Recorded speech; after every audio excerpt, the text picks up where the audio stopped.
all things about all things Marvel, both comics, streaming, television, and movies, and that will be your one-stop shop. But that's enough of that for now. That's not This is not the right podcast for that. Um, Again, one more piece of business to do before we get to our Endless Winter Parts 1, 2, and 3 review. That's right, 2 for 2. Yeah, I'll take a drink every time I get it right. How about that? Let's change it up for a change. Then you'll be doing the pee-pee dance like they do on the Teen Titans, Well, let's see how long I get it right Knock, for. let me in. I gotta go. But as always, as we do as Steven and I do on Comics Corner, what have you been reading that is not Endless Winter? Well, of course, I have been reading Green Lantern, obviously season 2. Shocking. But this morning I was actually reading some of Far Sector, which I am really enjoying. I can't wait for the finale of that. Issue 9, we learn more about the city Enduring, about the various races that Joel Mullane is policing and trying to understand the culture that she's in and trying to understand this murder.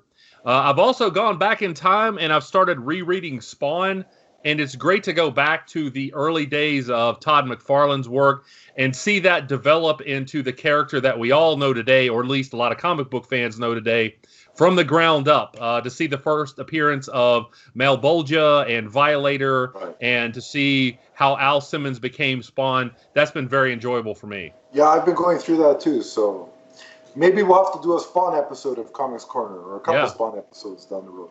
Yeah, sounds like a plan. But I've been reading, I did read, and I wanted to call attention to it, Daredevil, issue 25. I've heard about this. It's a game changer for Daredevil. Daredevil, I won't say why, because I encourage people to go read the book. But Daredevil is in prison. And he had somebody from his past basically takes over protecting Hell's Kitchen as Daredevil. Okay. And I will just say, I mean, if you've been online, you'll know who it is, but I don't want to spoil it here. Let's just say that's one of only a select couple of people that I think could do the job of protecting Hell's Kitchen in Matt Murdock's absence. So it's an interesting switch. It'll be interesting to see, because Matt Murdock's prison sentence is supposed to be 2 years. It'll be interesting to see if the book goes 2 years with this new person assuming the role of Daredevil. I'd like to see it, and I hope Marvel Comics has as Mick Foley would say, the testicular fortitude to actually do it. So, but hey, the book sold really well. It's off to a second printing. Well, that must mean that it's being well received. So that's good news for the comics industry. And the book was so good. Like, look, here's the thing. The book was so good that it was on my digital pull list. It was so good that I had to move it up to my physical pull list. Like, my comic list is like basically a hockey team. Basically, there are players that are really good but are in the minor leagues, which is the digital pull list. And if they're really good, they get pulled up to the main roster, which is the physical list.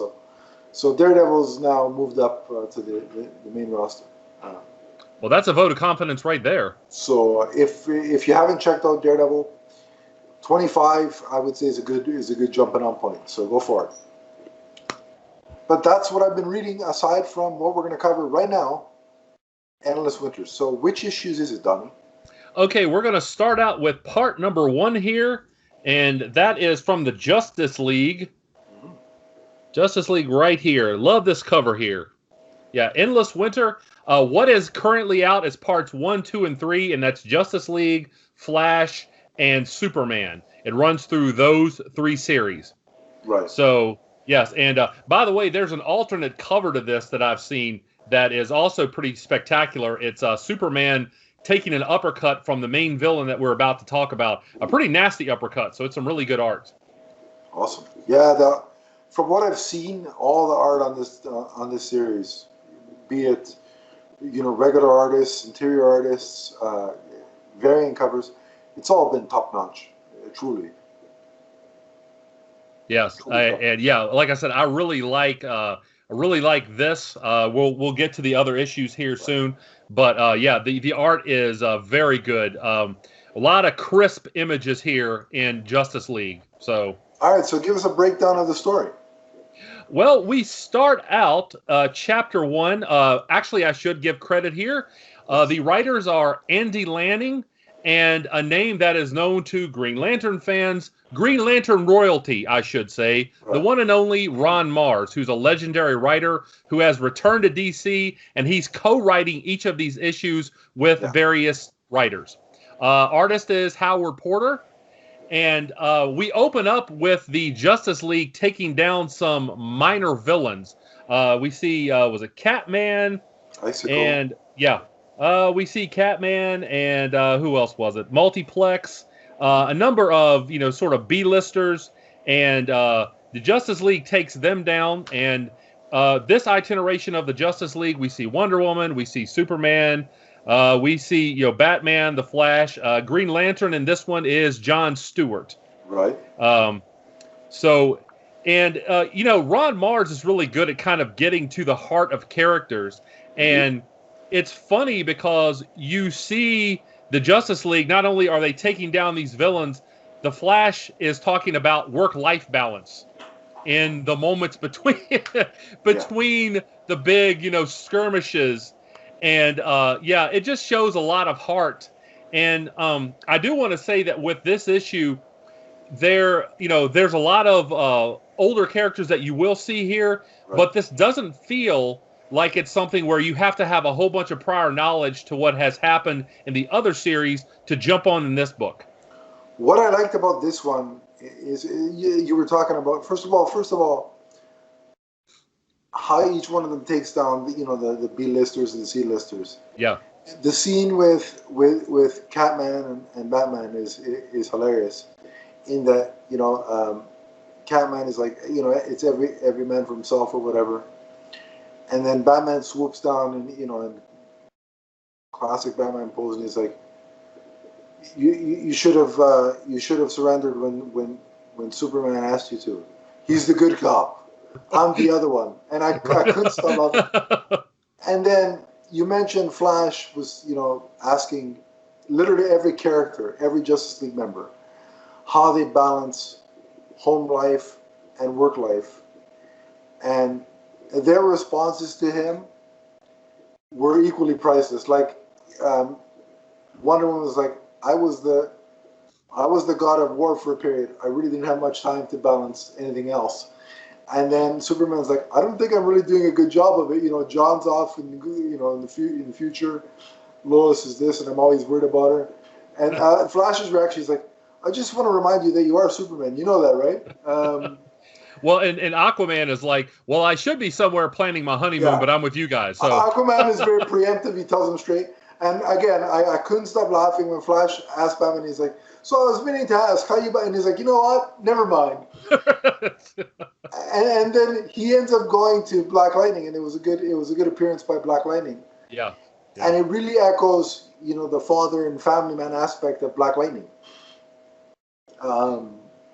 which I really appreciate. And also, I don't know if this happens to you as well, but every time both Andy Lanning and Ron Mars handle John Stewart, I can't help but hear Phil Lamar's voice. Oh yes, when I read it, yeah. That is the voice that I hear in my head now. That is indelibly etched. Absolutely. So, yeah. And actually, I like the little subtle dig that Superman took at Flash when he said, if you want to talk, we can talk if you can keep up. Yeah. And I was like, oh. And Flash was like, oh, so it's like that now, huh? Rekindling the race idea, the race aspect. That was cool. I like the playful banter. Yes. Like I said, it starts off with, kind of a very light tone because obviously things are about to get heavy. Yeah. But you see, the Justice League interacting with one another, being a cohesive unit. And again, you're talking about writers here who really know the characters. And so it's not a surprise that it got off to such a running start. So Yeah. Yeah. And then we finally get, following all this is where problems kick in, because what's the main thrust of why we're thrust into this endless winter? there is a big baddie who has been released after 1,000 years, and that is the Frost King. So in a very memorable image. Yeah. So what were your impressions of the Frost King? He looks really cool and really menacing, as drawn by Howard Porter. Howard Porter is amazing. Yeah. He's had some experience with the Justice League book in the past. I believe he was one of the artists when Grant Morrison was writing the book way back when. Mm-hmm. And also, I think he's done some Flash work as well. A lot of Flash work, actually, to my knowledge. But so it looks very menacing. The Frost King has a feel of a Thor villain, which I'm fine with. That's a good point. Yeah, I'd like to see a tag team between the Frost Giants and the Frost King, right? And then have the Avengers and Justice League tag team.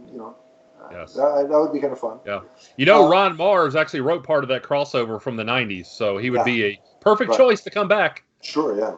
You hear us, DC and Marvel? Anybody listening? They need to team up again. I miss those crossovers. That would be such a perfect thing to kind of kick things off after, the pandemic numbers go down for DC and Marvel to say, hey, here we are. And that would be great. I mean, competition is great and all, but there are plenty of fans that read both. And I think those fans should be rewarded with something. And again, it's a good boon. It would be a good boon for the comic industry for sure. Yes. But yeah, so I definitely had Frost Giant sort of echoes there from the Thor mythology.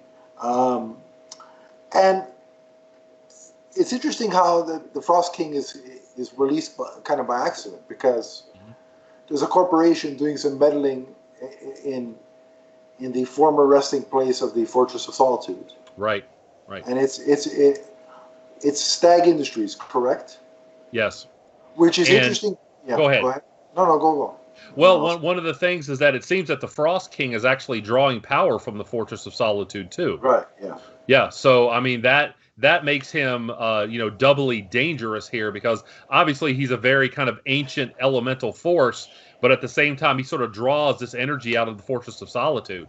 So it'll be interesting to see where that goes. Yeah, absolutely, and what kind of effect, because of that, he has on Superman particularly. But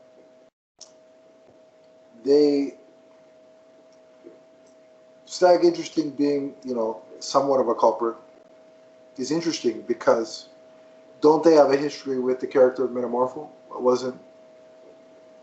I would have to go back. Yeah, that's a very long time since I'm pretty sure. Yeah. Stag Industries was involved in the creation of Metamorpho as well. So they've been up to nefarious things before. Yeah. So then the Justice League is confronted in a big standoff with our new villain, and easily defeated in the first round. I mean, they which is typical. You want to build up the villain, right? You want to. I mean, if the Justice League comes in and totally decimates him, what kind of a 9-part event do you have, right? Kind of defeats the purpose. But as we end on that sort of, we end the main story on that sort of, the Justice League in close quarters, in fighting stance, ready to, take a stand. And then we flash back to... Well, actually, before the flashback, I should say that we see that the entire world is engulfed in this kind of raging blizzard, and it's everywhere. It's even in parts of the world where it's not supposed to be happening, winter, and that it's just getting worse and worse and worse, to the point to where it's starting to affect the Flash. So we'll pick that up in the next issue. But so give us a little info on the flashback. And to all those fictional communities that are engulfed in this blizzard, welcome to Canadian winter. But I'll take your word. I'll take your word for that. We've had some pretty cold weather here too, and again, you got to give DC points for the timing, because obviously, as we are on the cusp of winter here, cold weather everywhere. This is kind of hitting a little bit different when you go outside and you feel the cold air. So it's funny when they're mentioning like negative 50 or whatever the hell they're mentioning. I'm like, that's not, just put a couple of parkas on, you're good. No, but the flashback takes us to ancient Egypt, I think it is, or around there, and it's Queen Hippolyta, I think it is. It's Queen Hippolyta and the Viking Prince, Black Adam, and Swamp Thing. Right, but Black Adam comes as a response to those three other characters asking the wizard Shazam for assistance. Mm-hmm. And now, the Viking Prince, I have a question. Is that a version of a past Hawkman? Because that's the kind of vibe I got. Mm-hmm. I may be totally wrong, but that's just the early vibe I'm getting. Yeah. That is not a name that I know from Hawkman's past. No, maybe it is there, but Black Adam in this issue, it seems that he has a history with the Frost King, which is why he is summoned to this group. And I even like the kind of Viking vibe they gave Swamp Thing in this. So with the horns. Yeah, the like Krampus. that. I call them the Krampus horns. Yeah. Good job. That's a good illusion there. Yeah. But so that's how our issue ends. Yeah. Black Adam has been summoned, and he says, $4.99 from DC Comics. $4.99. Go out and buy this issue, or buy it on Comixology. Yeah, wherever you consume your comic, however you buy your comics, get it. It's worth the cover price. Yes. Now, how do you want to do this, Donnie? Do you want to review it all as one part, like the three parts together, or do you want to do each issue? I don't know what you want to do. That's a Jungle Book reference. Yeah. No, but in terms of grading, how do you want to do it? Do you want to do individual issue, or? Sure. Let's just do now. Let me remember. Are we doing letters or numbers? Okay. On this show, Stephen and I do for comics. We do a rating out of 5 for the writing or the story, and then a rating out of 5 for the art. Okay. So. Okay.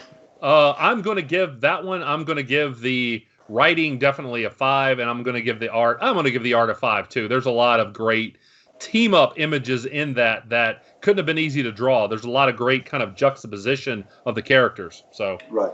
Yeah.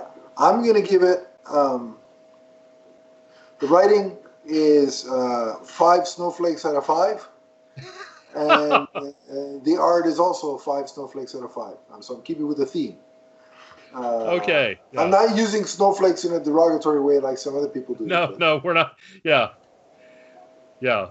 Actual literal snowflakes. Yes, indeed. Yes. So now we open up here with Endless Winter Part 2, and that is Flash number 767. And you can see that I like this because there seems to be kind of an allusion to that old the Superman and Supergirl imagery. Yeah. I see that. Yeah, from Crisis. Yeah. And so again, this is written again, Andy Lanning and Ron Mars. And let's see, who did the art on this one? Do you remember who did the art on this one? I can see if I can pull it up real quick. But I know it's not Howard Porter. No. It is. Usually it's at the beginning of the. Isn't it? It's not on the cover page. You know what? I'm not seeing it on the cover page here. Wonder where the yeah. Let me check. Henry. Yeah, Is it Clayton? I think is his first. Hang on. I have the issue. Let me pull up the issue via Comixology. So yes, we go. Clayton Henry. Colors by Marcelo Bialo. Yes. Yeah. So, with the credits out of the way, give us some what happens in this issue. Okay, so we kind of open up. It's in the 10th century, and we see Hippolyta and the Viking Prince and Swamp Thing. They have sought out Black Adam, of course, what we were talking about, to deal with the Frost King. And he has put an entire sheet of snow across the world, and he has unleashed these ice creatures from the snow. And this is where you get the theme of endless winter, is that these creatures just keep coming. No matter how much the Justice League deals with them, there are just wave after wave after wave. They're kind of like frost zombies. Yes, right. Yeah. Like Game of Thrones. What were the frost people? That we saw very briefly. Right. Yeah, I actually didn't watch Game of Thrones. I know, like I said, whatever the frost people were, those guys. Right. I watched Game of Thrones, but I can't remember what those people were called now. Well, I watched The Walking Dead, so we'll just call them the Snow Walkers or whatever. Oh yeah, the White Walkers. There we go. White Walker. Yeah, there you go. Okay. Thank you. Yeah. There we go. Yeah. So that was pretty close. Yeah. Yeah. I like how we see the Justice League, in sort of teams of two, kind of in different places. Right, trying to deal with things all around the world. Yeah. It just makes it feel bigger and more threatening. You know what I mean? Mm-hmm. Well, hey, and I've got to point out this image here at the beginning, since I forgot your name, Mr. Clayton Hendry. This image of the Flash here, I really like him running between the panels. Is that good? It's beautiful. Yeah. Well, I see the words, but it's perfect. Yeah, it's a great, and it's cool because when you do it on Comixology and you do the guided view, mm-hmm. it gives you piece by piece, so it actually looks like he's running. Like you're getting bits of him running. That's cool. And then it pans out and you get the full image, and it's amazing. Oh man, yeah. It's really cool. But I also like the fact that this is a Justice League story, but it's also very personal. Like the whole story has, what I mean by that is it features the entire Justice League. Mm-hmm. Like I know it's a Flash book, so people in the comments are probably like, he doesn't know what book he's reading. I know, I just can't get the title straight, but I know what book we're in. But yeah, so even though this is a larger, Justice League tale, it's still very personal to the Flash. Mm-hmm. Being in his own title, that's as it should be. Right. And I love how he's describing how that extreme cold affects his speed. That was really clever. Mm-hmm. And you even see him, some of the imagery, he's running and you see the snow like kind of start to build up on him, even though he's running that fast. That's where you get, this idea of the snow being relentless. So, yeah, I really like that. I also like the scene of Black Adam at the United Nations saying, your Justice League is failing, calling them out. Yeah. Don't make me get involved. He's like, handle it or else. Right. So even when he's offering to help, it's threatening. I love it. Yeah. So definitely the anti-hero thing here. He's not just kind of jumping in and being all buddy-buddy. He's like, do it or I'll have to do it for you. And it's funny because as I read him, I could just imagine The Rock delivering that speech. And yes. Oh man. The power in that, Yeah. That would just be great. So it's like, please, I can't wait for that movie, but that's neither here nor there. Yeah. And I also like how when they're talking on comms, was it the Flash that said, somebody explained to me why Batman gets a cool winter outfit? Yeah. I could use one, right? I'd like one. So then, the cold ultimately catches up with the Flash. Yeah, and it's the frost creatures too. He's kind of overwhelmed by them. Yeah. He's kind of boxed in by them. It's a double-edged sword. It's the temperatures and the actual physical threat of the villains. And you see Barry actually say, "I like summer better anyway." yeah, as he's being succumbed by them. Yeah.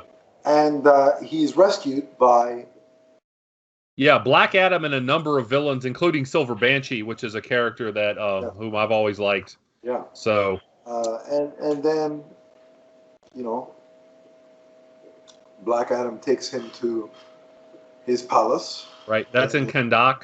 yes, Hmm. and actually kind of helps nurse the Flash back to health in a way. Yes. He replenishes him with food, Hmm. which is always dangerous because the Flash can eat. Oh yes. So if you're trying to ration food, don't invite the Flash over for dinner. That's the moral of the story. Well, and Uh, Flash he's very weak at this point because he's been, bludgeoned by several of those frost creatures. So yeah, and he even tops him up. He even tops up Flash's speed with a lightning bolt. yeah, that's my favorite image from Oh this yeah, absolutely, is absolutely. Black Adam hitting him with the lightning. Right. That's really cool. But after that panel, after the Flash thanks him and leaves, the the Black Adam has what was it called in Shakespeare when they talked on their own, and the character had his own little monologue. What was it? Oh, when like an aside or what being what downstage? Yeah, when they were off on their own and they're Yeah. talking and yeah. So he has one of those moments, and he kind of gave a nefarious look. He's like, "Thanks for the information." So I want to know what he's up to because it didn't sound too. Well, with Black Adam, his motivations are going to be complicated. Okay, Right, right. so yeah. And we do get a little bit more flashback information. So give us a little bit of more detail of what Well, we learned. before that though, right when Flash leaves, we see that Iris West, Yeah. Adam's favorite character. Well, no. Listen, again, I don't hate the character. I just hate the way she was written on a couple of seasons of The Flash. That's all. Yeah. Yeah, but actually, she's actually recovered. What was it? Heat Wave's gun, I believe. Yeah, and she was trying to fight off these frost creatures, and Flash runs in and helps her finish them off, and they have smoochy time, and Yeah. that's actually how the issue ends. We actually don't get more flashback in this issue. Yeah. Oh, that's right. Sorry, it's the Right. next issue. Yeah. Yeah. Um, $3.99 from DC Comics, by the way. and again, I like the fact that Iris is shown to be competent, and she's like, I'm happy that you came to help, but you're needed elsewhere. Like, go do your thing. I'll Yeah, be and okay. we've seen that Iris is pretty tough. She can handle herself. So Yeah, right, exactly. And it's a nice reference to Heatwave as well. A nice callback to Heatwave. Mhm. She's borrowing the gun. Um, so, yeah, I mean, another solid issue. Not only does it move the story forward, Mhm. but it gives you a real sense, more so than the first issue, of what a dire situation this is for the world and for our heroes, which is really good. Yeah. And again, I really love the personal nature of the story.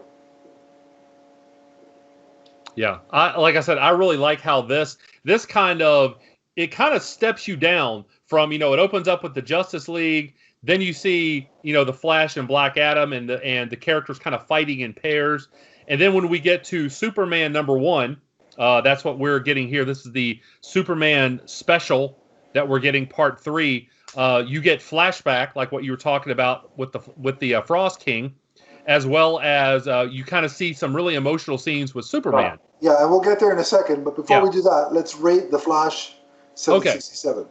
So, Okay. right You first. Okay. I really like both story and writing. It was, like I said, so personal, so detailed in how the cold weather affects the Flash. Gave us a strong portrayal of Iris in her brief appearance, and it gave us some really badass, forceful, dominant moments from Black Adam with the UN, and I give it a full 5 in terms of writing. and the art was again. It was unique to the artist that Clayton Henry. I mean, you could tell it was not Howard Porter, but it felt like it belonged to this story. Like it felt like, you know what I mean? It wasn't a jarring transition. Like it felt appropriate as a continuation of the story. And it gave it, and the two images, the one of Flash running and the lightning bolt that Black Adam tops his speed up with, were the two best of the issue. And again, it's another 5. So 5 out of 5 on both counts. Writing in art for me. I'm going to agree on that. Yeah, I wouldn't say that the art was quite as good as the first book, but again, I liked it a lot. Yeah. Definitely in the 5 range. And of course, again, we're talking about the same writers. They obviously know what they're doing here. This is plotted out very well. And like I said, it's kind of taking steps down and kind of deconstructing the Justice League here just a little bit to say, at first they were together, then they're in pairs, then we kind of see a Superman story, so it's stepping down with the characters, and I'm assuming obviously it'll go back up. Right. But I really like the pacing that Mars and Landing have given us here. Absolutely. Yeah. All right, let's transition over. Before we do that, though, that was the Flash issue, and if you would like to hear more about the Flash, you can tune in. That, Donnie? Yeah. You can tune into the Multiverse Musings podcast network and listen to A Flash of Two Mics with Adam and myself, only on iTunes and Podbean. Sir. Yeah, Shameless plug. Shameless plug. And also, we can do another one after we do the Superman issue, because of course, there's more opportunity for shameless plugs in a minute. But yeah, all right, so on we go. So now we get to that flashback that you were talking about. This is the Frost King before he became the Frost King, and you actually see. Story of the yes. Yeah. Go ahead. So. No. You. I just want to set the stage. You're the master storyteller. So go ahead. Well, you actually see the Frost King when his powers activate. He's saving his son from a bear, so he's very sympathetic. And initially, Donnie, just a quick question: was that a polar bear? It looks. It's white, so I'm assuming. So, and my second question is, was that one of the polar bears that John Peters wanted to put in Superman Lives? That's can it find its way in this book? We have you to want, ask. You want Brainiac to razzle a polar bear? Hey, well, I don't, but John Peters did, and in front of the Fortress of Solitude, no less. So I digress. With Superman's guards watching on, as Kevin Smith tells the story. I have no idea why Superman would need guards, but he's like, because he's Superman. You know what the fortress does need? A door, not guards. A door, just a door.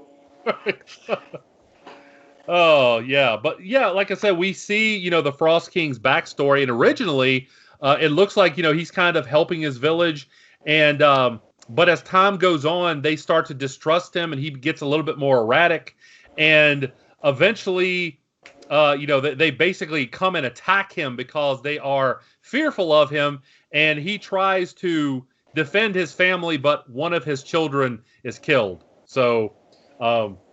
Yeah, and that's where you kind of see, I guess, he starts off his trek to villainy at that point. So, again, a lot. You will notice a difference in art from the first part of this book to the last. Sorry. So you have to do it. It's okay. That's always welcome on this show. It's never a bad thing.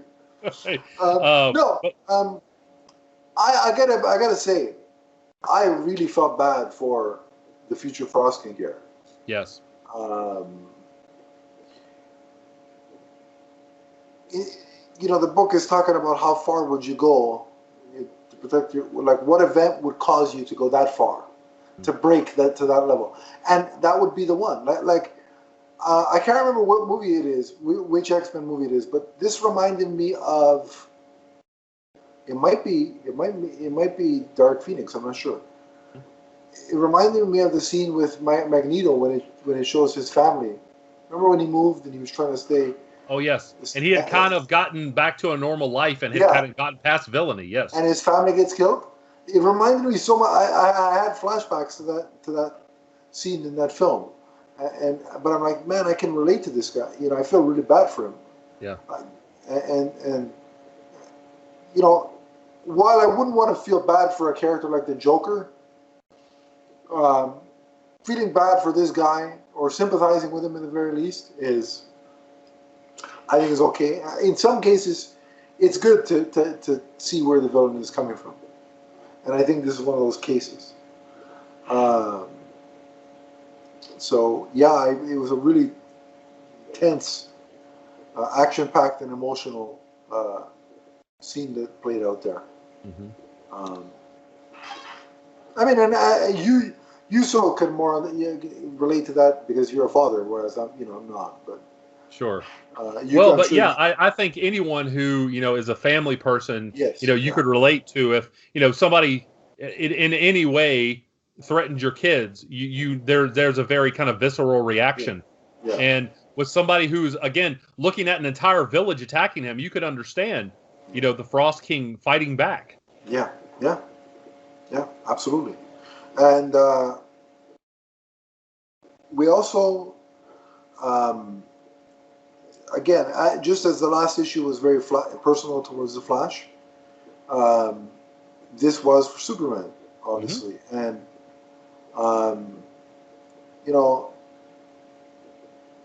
obviously he goes, he's concerned about Lois, and he checks in on Lois. Right. Has a little smoochy time himself. I mean, that's always, that's always good. Close forever from the first kiss to the last. None of that clan crap. It's, and I like that Lois is like, don't worry, she said the same way. I got this. Right, just like Iris. Yeah. The rest of Metropolis and the world needs you. Yeah.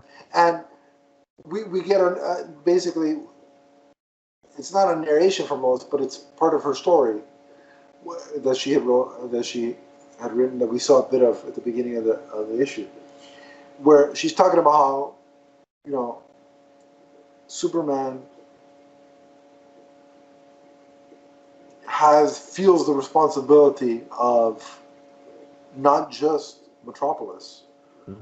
but of the world, because this is his adoptive home, right? And how he's been through the loss of his home world, and he doesn't want to see that happen to his adopted world. So he has that added pressure. Yeah. But then Superman's one of those characters that his responsibility, he feels that because he is that type of hero. He's that kind of sentinel type of hero for the entire Earth. But then she's talking about how, underneath all that, she has the benefit of knowing the man aspect of Superman. And like she sees how much that weighs on him and how important it is to him. And I think that's a really important thing to emphasize when you have a character like Superman, because just because he has all those abilities and because he's so powerful, there is weakness and frailty to him. It just may not be of a physical nature, which I think is interesting. Mm-hmm. And then Smallville is not immune to the minions of the Frost King, I should say. By the way, I got to say before I go on, though, I don't know if it's this way digitally, but I'm flipping through and I'm reading, and then they put this Snickers advertisement like right in the middle. No, we don't get the advertisement. Okay. Well, it always throws me off because I'm thinking, okay, it starts off by saying Gotham City, and so I'm reading this, and I'm like, what does this have to do with the store? Black Lightning and Batman? What? And it's a Snickers ad. Anyway. They're trying to make you hungry, Donnie. That's what they're trying to do. So. Well, I'm sure not going to get anything from Alfred. I still haven't got my muffin. So. Oh, yeah, exactly. Yeah. Yeah. So interestingly, we see what I think you see Superman fighting in different places across the world, and it looks to be Gorilla Grodd and a bunch of the gorillas from Gorilla City in one panel. Yeah. So I guess you could say it's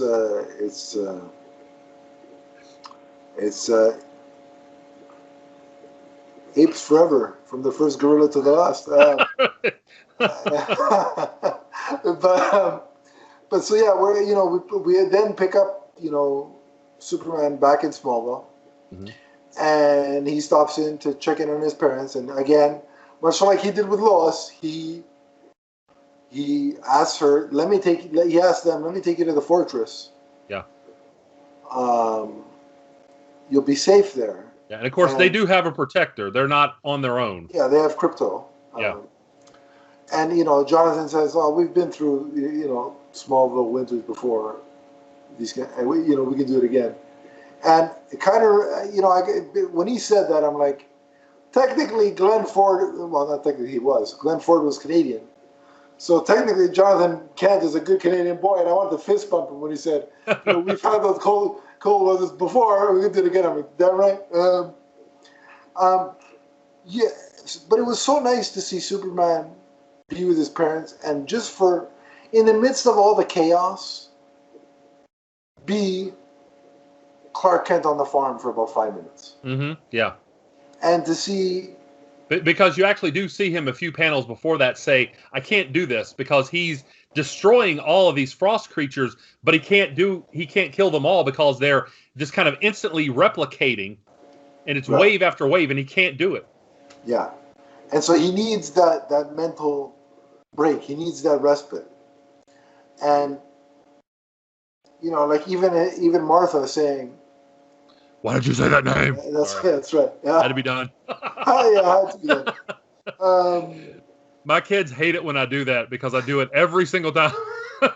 Unless I'm in church and somebody, is talking a biblical story about Martha, I always do that. So, yeah. I can just imagine Donnie standing up with his hand raised, and the priest is like, "Yes, sir." And he's like, "Why did you say that name?" And he's like that. That's the one line I won't cross. But yeah, my kids are just like, if I hear Martha in any context, I'm, why did you say that name? Just too fun. Oh God, that's great. But no, just like seeing him with her and how she's like, you need to eat. Like even Superman gets the motherly, coddling of, have you eaten enough? Or are you, are you well fed? And then they give him a thermos. I like that he flies off with a thermos. But you know what else Superman got with his either coffee or hot chocolate? A cookie. Okay. Alfred's never given us a cookie. Yep. See, Alfred, Superman's getting cookies. Now look, I know you're not feeling 100% today, so I'll give you slack today, but next week, cookies and muffins are on the menu, my good man. So, make sure that's taken care of. Because if Superman gets a cookie, then we should too. And like I said, I think you got to point out here, this comic book, it may not have the action that the other two do, but it has a lot of heart. I mean, again, you can tell with Landing in Mars, these are writers who really understand the soul of these characters, and they understand the soul of Superman. What really makes him tick. And you know what's interesting about this too? What I liked about it was that the Kents are alive again, and that's a callback to Doomsday Clock. Mm-hmm. Yeah. So Doomsday Clock is having some effect on continuity, which I like, and I like. Look, it's not a deal breaker in terms of an adaptation of Superman, but I like the Kents being alive. I like that dynamic. I think it's a dynamic that worked very well in Lois and Clark. In fact, these scenes reminded me of Lois and Clark quite a bit when he used to go have talks with his parents. And they remind me of the Superboy live-action series because he used to go, his parents were alive in that. So, I kind of like having them alive. Again, it's not a deal breaker if they're not, but I like that they're there. Yeah, to me, having the Waynes dead, obviously, I mean, that's Batman's story, but, really, I would prefer, Superman's parents alive. The Kents, that. Yeah. But again, I believe it was Ron Mars actually who said that, continuity is a tool that you use. It's not a Bible that you refer to, something along those lines. So, I mean, like Man of Steel, a different type of story. With this, I think it was obviously very poignant to have them alive and to have Superman have that touchstone. Yeah, because you can't have these scenes if they're, well, I mean, Superman could be talking to the grave, but that's morbid. Right. Yeah. Again, that's more of a Batman image, Right, yeah. Yeah, Bruce brooding over their graves as opposed to, Superman, sharing a moment at the kitchen table. So. Right, exactly. But you're right. the other thing that I noticed was in the scene in the dialogue where Lois is talking about how we all feel alone in this time period, and we're all sheltered in. It kind of felt very meta in the sense that I think Ron and Andy were talking about the pandemic. Yeah. Without bringing the actual pandemic into right. comic Yeah. books. Without saying COVID. Yeah. It felt very, very like this hit hard in that regard. Mm-hmm. And I think I needed this issue to see Superman. It's almost a reassurance that we're going to be okay too in the real world. Seeing Superman sort of go through that and process it and deal with it, I think it was reassuring. So I really needed this issue, I think, and I'm glad they dealt with it in a way without, again, doing it in a way where they don't shove the word down your throat, because we're living it. But to have the characters experience something similar, and be a character as powerful as Superman, and even him be overwhelmed by it, but overcome and push forward, I think is very powerful and definitely necessary. So, yeah, in that regard, I think this issue was very well done. Right, and again, writers who understand the characters very well. So, yeah. Anything else you wanted to bring out regarding this issue? No, just that it continues on again next week in Aquaman number 66. And we also see, though, at the end that there are 3 mysterious figures in the ice from part of the Fortress of Solitude that has been taken, and we don't know who those figures are yet. Well, it's not the Waynes, so I can tell you. No, it's not. Yeah. So imagine they came back as White Walkers. That'd be kind of interesting. Oh, yeah. Well, let's hope it's not that sludge from the X-Files. That's No, I think it's my thought when I saw that was that it was going to be the 3 other heroes from the past. Right. Yeah. Which would make sense, because there were. But I mean, why would Hippolyta be there? But yeah. So I don't know. Yeah. Good question. I don't know. Maybe. Yeah. But I think it'll be the other 2 for sure. The other 2, a couple of them will make an appearance. The what's his name there? The Viking Prince. Yeah. Basically. Maybe. But why would it be Swamp Thing? I don't know. And DC's Thor. It'll be DC's Thor. That's for sure. But. Yeah. So it'll be interesting to see where things pick up. And again, Steven, I want to say he really liked this cover. Yeah. He loves the other cover too. The variant. Yeah, this is really nice, I gotta say. And again, $3.99 from DC Comics. So you're not gonna break the bank with this if you want to get all 9 issues. Yeah. Again, we're here to support the comic book industry. Please do so. Yes, sir, indeed. And again, in any format that you purchase your comics, it's completely valid, and it does help out the industry, whether it's physical or digital. As long as you're paying for the book, you're doing a service in helping comics continue and to thrive. So please purchase these. So here we go with our ratings out of 5, story and art. Donnie, you get to go first this time around. I'm going to say story this time, definitely still a 5, even though it's a different kind of story. Art, I'm going to give a 4.5 this time. Not quite as good as the previous 2 issues, but again, very good for the type of story they were trying to tell. For me, the art is a 5. Like I said, those scenes where Lois was talking about, that were echoing the current times, it got me a little bit of emotional. So, I mean, anytime you can do that in a story is impressive. So definitely a 5 there. The art was good. I liked it, but it wasn't as good as the previous 2 issues, in my opinion. It didn't fit the Endless Winter Saga as well. It felt more like it belonged in an animated series episode, which is not a bad thing, but right. It just didn't. It didn't mesh quite as well. Yeah. So for that reason, I'm going to give it a 4 out of 5 for the art. Yeah. which is still a good grade. Yeah. But that brings our review of issues 1 through 3 of the Endless Winters saga to a conclusion. Donnie, we'll definitely be back next week with the next parts of Endless Winter. Right. But by the way, we should say the artists. I forgot to say the name. That's Phil Hester and Andre Parks. There you go. Yeah. Yeah. Absolutely. And so, if you want to learn more about Superman, you know where they can do that, right? Yes. On the Multiverse Musings podcast network, specifically Krypton's Legacy, a Superman podcast, which Stephen and I host together, and it's available on Podbean and iTunes. So there's shameless plug number 2. I told you we were going to get it in there. There you go. But between now and next week, if the viewers / listeners want to discuss Endless Winter with you, where can they do that? Where can they find you?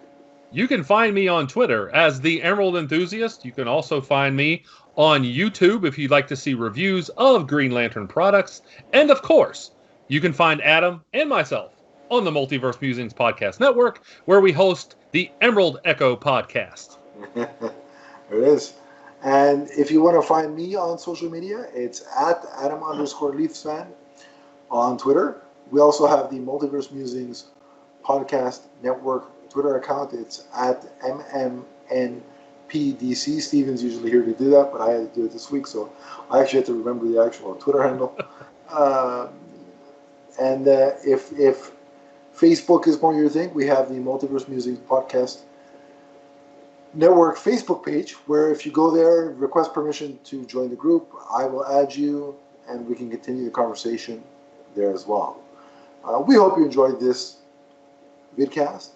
We hope that our thoughts on these 3 issues will inspire you, if you haven't already, to go out, buy these 3 issues, and read them for yourself, and let us know what you think.